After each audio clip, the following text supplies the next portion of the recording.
since that day. I hope that I have been able to pass Dr. Semrad's message on to others, adding a few bricks to his cathedral in the process, encouraging others to build in turn. Since the days I was a resident, American psychiatry has altered her course, and as she has been seen to do from time to time. American psychiatry has had great eras in which psychological healing lay at the center of her attention. One such was the great wave of interest in moral treatment that drew to a close before the Civil War. I was blessed to train in a similar time when American psychiatry was dominated by an interest in psychoanalysis. Dr. Semrad was able to lead a hospital, permitted to do so by Dr. Harry Solomon and Dr. Jack Ewalt, in which the most important features of moral treatment and psychoanalytic understanding combined to make the psycho great. We are now in a new era, dominated by an interest in biological psychiatry. Dr. Semrad began his training at the end of such an era under Dr. McPhee Campbell. The pressures of the new biological era have made it impossible to concentrate on building Dr. Semrad's cathedral in the way we were once able to do. Residents are too occupied elsewhere to learn dynamic psychiatry and psychotherapy so deeply as once was possible. This saddens me, but I do not deplore it. Psychopharmacology and neurochemical, neurophysiological research have great things to offer, and the lives of many have been and will be greatly helped by their advances. Psychiatry is busy now working on a different tower of that same cathedral, and an important tower it is. To my inner eye, this tower is made of gleaming glass and austere polished steel, not unlike a great research laboratory. I know that the humanity of the patients who huddle down below beneath its great height will not be overlooked in our best institutions. Its importance, the importance of this new tower, is recognized across the country, and certification requirements of residency training programs require that much time of all residents should be given to learning and building there. And that is as it should be. But if the timeless Gothic of Semrad's part of the cathedral is now somewhat neglected, I know it will endure. You see, it is as indestructible as the human spirit. Dr. Semrad belongs to the same branch of human experience as Beethoven and Shakespeare. What he was lives on, and in time, psychiatry will start building there again. In the meantime, some of us build still in the Gothic style, and we shall carry on, teaching what we know to those who will learn it, with memories of Alvin Semrad not only in our hearts, but in our ego ideals.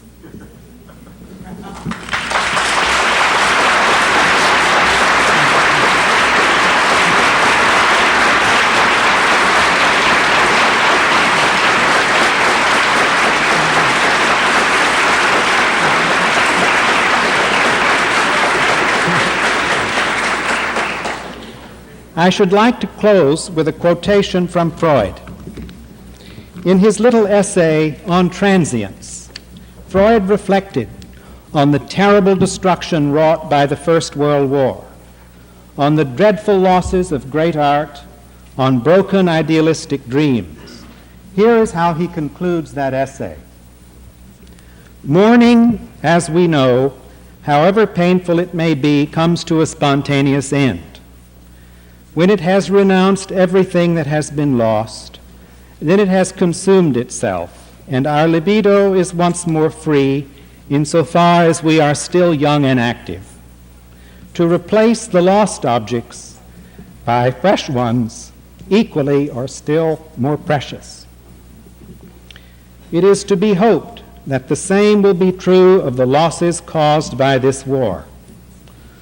When once the mourning is over, it will be found that our high opinion of the riches of civilization has lost nothing from our discovery of their fragility.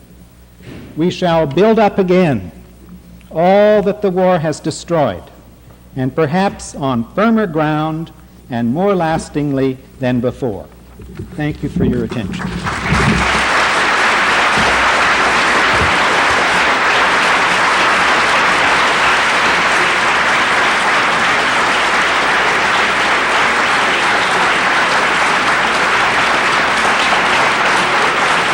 Also, we will show the rest of the videotape that was shown this morning during lunchtime for those of you who would like to see the rest of it and didn't have a chance to see it yesterday afternoon.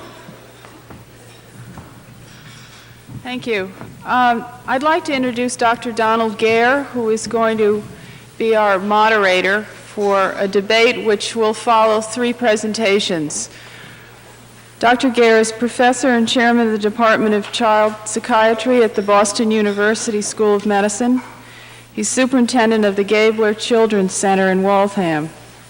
He has for a long time been a champion of psychotic children, and he was for a very long time both a friend and colleague of Dr. Semrad's. Dr. Gare?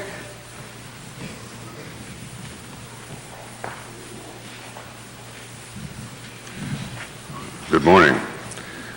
This morning's presentation of 3 papers with a subsequent panel discussion now characterized perhaps properly as a debate will focus on Dr. Semrad's interview technique. I think that the discussant's paper presentation should all come up at this point, don't you think? While they're coming up, I want to highlight the contrast and the definitions or the characteristics of the 3 speakers prior to... Watch out. Just so you can follow what's going on. In this corner, the first speaker is Dr. Searles, who is a slightly younger contemporary of Dr. Semrad, one who had a parallel career as far as age is concerned. They graduated medical school at the same age and became training analysts at the same age, and also shared a specific interest and career effectiveness in dealing with psychotic individuals and in engaging them where others found that impossible to do.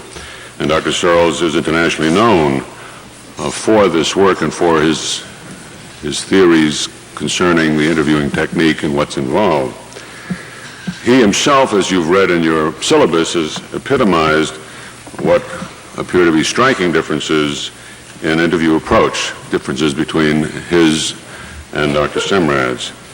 And I think it's important that we pay the very closest attention to these differences as they're presented in his presentation, since the overall effectiveness in reaching these very, very difficult individuals appears to be, by those who've studied with them and watched them, some who've seen them both, was equivalent in extremely significant ways.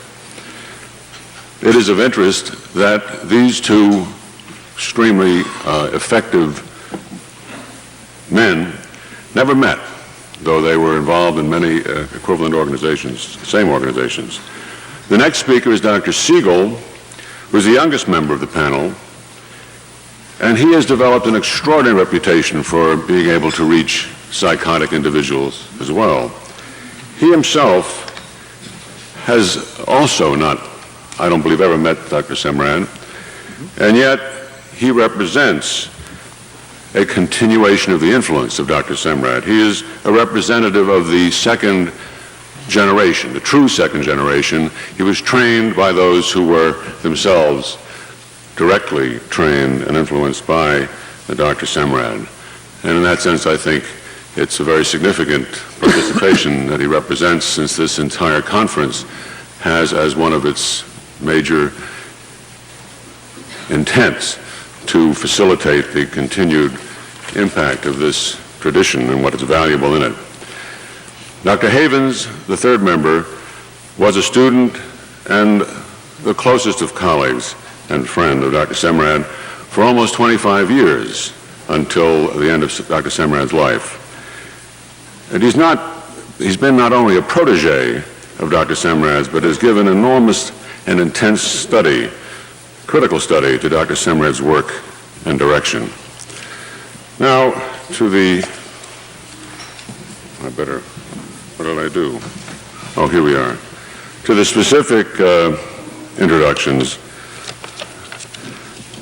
not to go too extensively into these lengthy CVs, but Dr. Searles graduated from Cornell in 1940, from Harvard Medical School in 1943. For nearly 15 years, from 1949 to 1964, he worked at Chestnut Lodge in Rockville, and during the last several of those years, he was a senior psychiatrist. He has written extensively, many, many articles, 4 books, the first being on the non-human environment, and the second book on schizophrenia, collected papers, a significant book which has been translated into many languages, Countertransference and Related Subjects, and a 4th book written with Robert Lang, Intrapsychic and Interpersonal Dimensions of Treatment.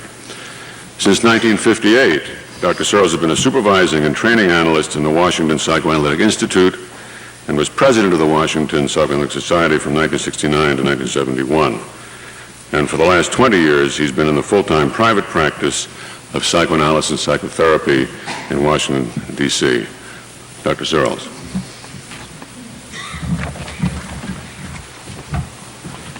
Thank you, Dr. Gayer. The title of this talk is, as you will see, somewhat inaccurate. It was an arbitrary one. The people who arranged the conference had to apply some title, and they assured me I needn't be limited by that title, but to go ahead and make my comments on Dr.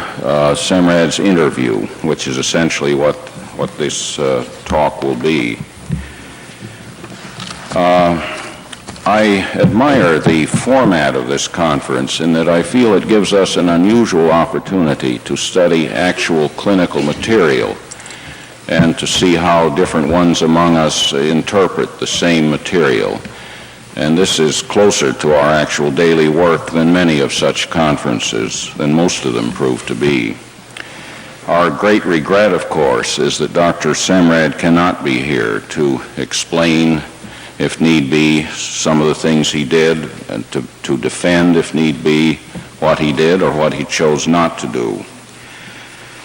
As Dr. Gayer said, I never met Dr. Semrad. That is, to the best of my recollection. I'm quite sure we never had any lengthy talk. I came to Mass Mental Health Center several times, I'm sure, during his tenure, but as in many teaching hospitals, he preferred to leave it to his residents to cope with the visiting speaker. As to how one of his residents dealt with me, I may say that at lunch after my demonstration interview, this young man sat down across a narrow table from me, looked me straight in the eye, and said with cold contempt, "Is it true that at the Washington Psychoanalytic Institute they give a course in knitting?"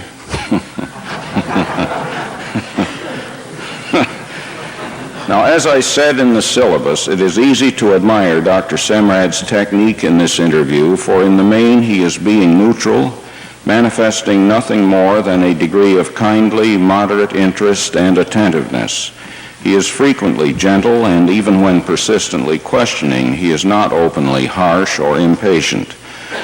Moreover, the interview reaches a deeply moving intensity of feeling when the patient says, "I fell flat on my face by becoming a shrew and never really, even then, looking at the baby and enjoying her." But while having no way of knowing whether I could have done an interview which would be more helpful to the patient or more valuable for teaching, I feel sure I would have done a very different one. When Dr. Semrad says at the beginning of the interview, "Well, we were talking about you," he sounds on the tape as though the patient should be pleased to hear this, as though she should be pleased to know that we're interested in her enough to have been talking about her. This is part of what seems to set the tone for a somewhat enforcedly cheerful atmosphere, at least early in the interview. This kind of thing makes it relatively easy for her to appear, as she appeared to Dr. Reese early in his work with her, as being less ill than she actually is still.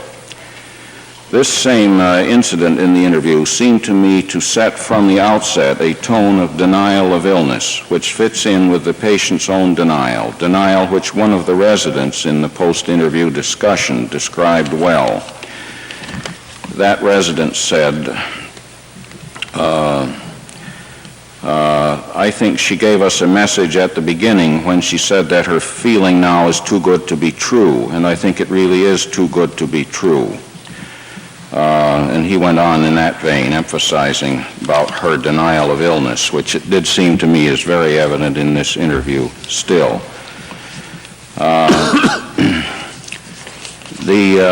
It is of interest further concerning this initial comment of Semrad that at this moment at least, in saying we've been talking about you, that he's speaking on behalf of the assembled group of staff members, or perhaps more accurately as their spokesman, as well as his own spokesman. This is notably different from an attempt to establish from the outset a relatively two-person atmosphere for the interview, despite all the other persons in the background. Now, more useful for our purposes here than any attempt to ascertain whether Semrad did well or badly at one juncture or another is for us to regard it as significant that, at one or another juncture, one or another of the two participants tended to bring the audience into the discussion. For example, later on in the interview, near the top of page 27, and you needn't at all consult the original lengthy typescript when I refer to these pages. When she commented about Dr. Reese's having yawned in a number of interviews, this comment impelled the audience to laugh in amusement, and it is clearly an important juncture in the interview.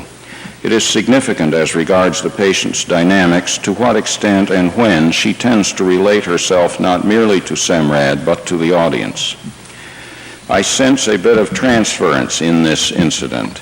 Transference to him as father and to all the persons present collectively as her family. She says, referring to her father, she says, "I was his favorite daughter, but there was no family life at all." Now, I surmise that she is unconsciously reliving this situation in the interview and is trying, at one or another juncture, to flee from the ambivalent intimacy of her relationship with her father, as personified in this regard by Semrad, as well as to gain some of the family-wide relatedness, that is, with the assembled group, relatedness of which she had felt largely deprived in her childhood. When she says, still near the outset, "I don't know what to expect," referring to the interview, he replies, "Well, maybe I better make it clear then. Could you give me some indication of what you have done for yourself since you have been with us?" I want to say a number of things about his comment here. First, it sets the tone for the focus of the interview. He explicitly tells her that he is oriented not toward exploring with her what is happening right here and now between them and within each of them in relatedness with one another. He makes clear in our language that he is not oriented toward analysis of the transference. Instead, he is asking her to speak of events which happened elsewhere in the hospital and which are now in the past. By the same token, he appears not oriented toward helping her to become aware of feelings and situations of which she is at the present time unconscious. I'm struck most of all by his not orienting himself to the analysis of the transference in the immediate situation between himself and her. This I find puzzling on the part of a man who was a training analyst and a president of the Boston Psychoanalytic Society. A comment of his during the subsequent discussion after the interview may provide a clue. Semrad says, "I don't know of a woman having her first baby, actually unless she is in her 5th year of analysis, being able to tolerate the idea that this has something to do with her own development and her first relationship with a man that was very meaningful and whom she protects with all her heart." This about 5th year of analysis I take as a clue to his underestimating a patient's ability to get into better touch with heretofore unconscious material even in a single teaching interview. He seems to be endeavoring throughout the interview to get information from her about what she has experienced in the past outside the immediate situation with him.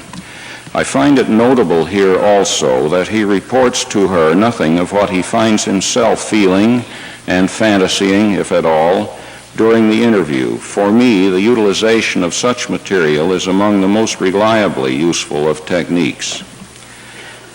Now, I should mention what has seemed to me a fairly widespread disapproval on the part of many psychoanalytic institutes of attempts to apply a psychoanalytic approach, a necessarily very modified psychoanalytic approach, of course, in treating psychotic patients. In many institutes, the analysts having a serious interest in work with psychotic patients is likely, it seems to me, to hinder or preclude rather than further his becoming appointed as a training analyst. This may have tended to make some for more of a compartmentalization in Dr. Semrad's work than one would have thought, and maybe I'm not being accurate here, but I'm trying to account for how he could have been so eminent a psychoanalyst, so eminent in work with psychotic patients, and yet appear, at least to me, to be so little oriented toward analysis of the transference in his interviewing this woman. Now, further, in his making clear to her his main orientation, could you give us some indication of what you have done for yourself since you have been with us?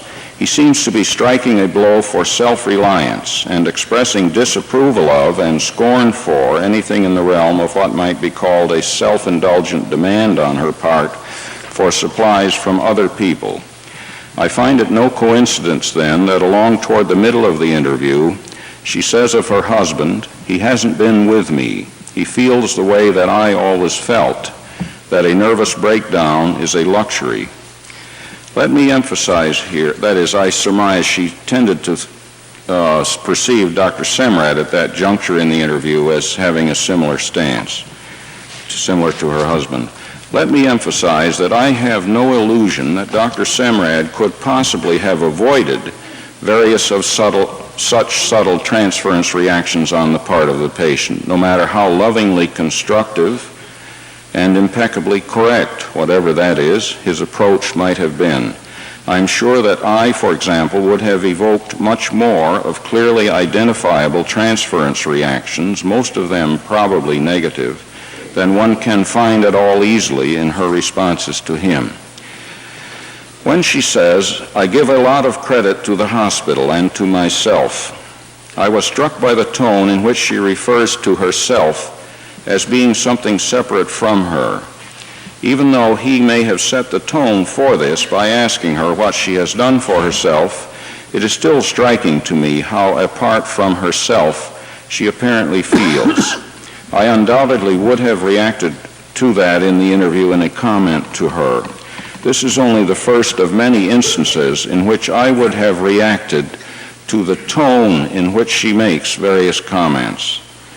Many interviewers might hesitate to make such comments to the patient, lest they increase her own already great self-consciousness in this difficult situation to an inhibiting extent. I have not found this to occur, probably in part because I am accustomed to commenting to the patient in such interviews about aspects of my own varying affective tones and demeanor in other regards in the course of the interview. This is one of the ways in which, so I like to believe, I could be somewhat more in different ways with the patient than I believe he was during most of this interview. She says near the outset, in a remarkable display of unconscious denial of illness, "I think I feel better now than I ever have in my life. I'm looking forward to a future now that a week ago I couldn't see. And what the reason for it is, I don't know. But I give a lot of credit to the hospital and to myself, a change in attitude and a positive way of thinking." Here we should recall Dr. Rees's, as he termed it, enforced optimistic attitude, which he had decided to adopt. She says, a bit later, "I came in and threw a lot of stuff at Dr. Rees that would be reasons for having a breakdown." Here, although she evidently consciously was referring to reasons for her own having had a breakdown, I sensed that she was unconsciously referring to stuff she had thrown at him that would be reason enough for Dr. Rees to have a breakdown, and I surmised further that she accurately sensed that his, quote, enforced optimistic attitude, unquote, toward her, was not only a consciously chosen therapeutic technique, but also an unconscious defense on his part against his underlying despair having to do, at least in part, with the maddeningly difficult and discouraging work with her. Although I did not know Dr. Semrad, and I'd like to assure David Rees that I had already written these comments now before I saw him present this morning. Although I did not know Dr. Semrad, I have known Dr. Rees for many years, and I share the high esteem of him, which is general among those who have worked with him in any capacity. And I can tell you that he is one of the graduates of the Washington Psychoanalytic Institute, of whom our institute is proud to have had a role in his development. And I would parenthetically add, he got an A+ in knitting.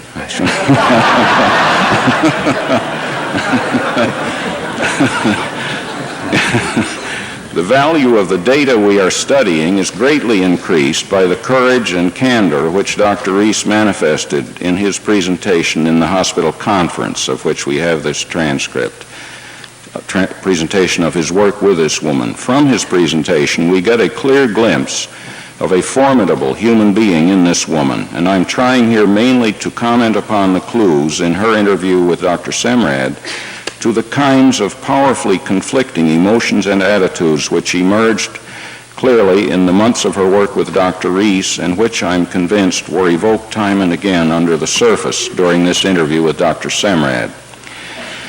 As to my hunch that she was unconsciously referring to a breakdown on Dr. Rees's part, I fully assume that, had I been conducting the interview, I would have made a comment to her to this effect.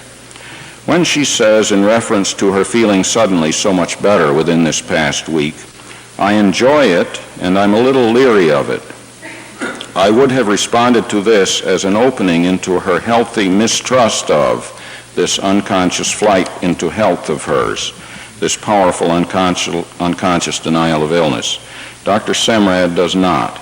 And when she continues saying, "But I need help," I sense this as meaning right now, another chance for him to explore the meanings to her of this situation right here with him. Similarly with the next sentence, when she says, in reference to her suddenly having come to feel so much better, "I'm afraid of this." I heard that she was referring to her having come to feel so much better. That's what she meant by this. But I hear the word "this" as having an unconscious reference to this immediate situation, and I would have raised the question whether she is indeed afraid of this. This is the kind of response which, in my experience, enables me to explore with a patient her more negative underlying feelings toward me, her fears, and so forth. Parenthetically, regarding the word "this," I find many, many times in my work in my office that one or another patient will be speaking of some situation in his daily life outside the office and will speak of it as this.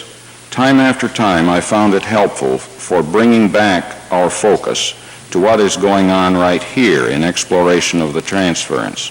to ask him or her if this may refer also to this right here. It's a very useful technique for bringing things that have been displaced outside the transference, bringing them back into the transference.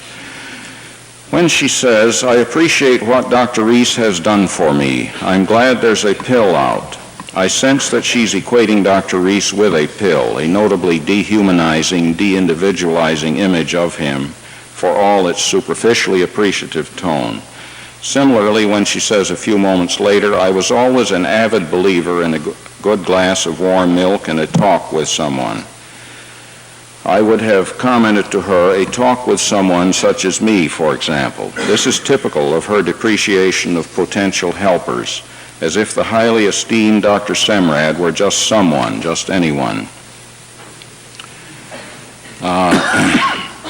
I find that Dr. Semrad is presenting himself unconsciously as being a model of someone who does not complain.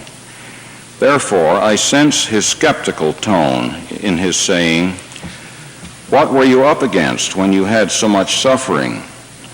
which I think contributes to the patient's playing down of the difficulty she has been and is in. I feel that he is unconsciously indicating to her that she is not to find this immediate situation to be one involving suffering for her, and that she is not to complain of suffering during it. When she speaks of herself as having become, quote, "more willing to let others help me," she sounds chastened, an aspect of her feeling tone in speaking that I might have commented upon. And when she speaks a couple of lines later of her having become more willing, quote, "to depend a little bit on the knowledge of anybody in the medical field," unquote, she sounds again belittling of him as though he were just anybody in the medical field. I don't think I would have commented on this, just as he did not, but such comments would mobilize usefully my negative feelings toward her in such a way as to motivate me to put before her from time to time, as better opportunities afforded, put before her the evidence of her scorn toward and mistrust in doctors.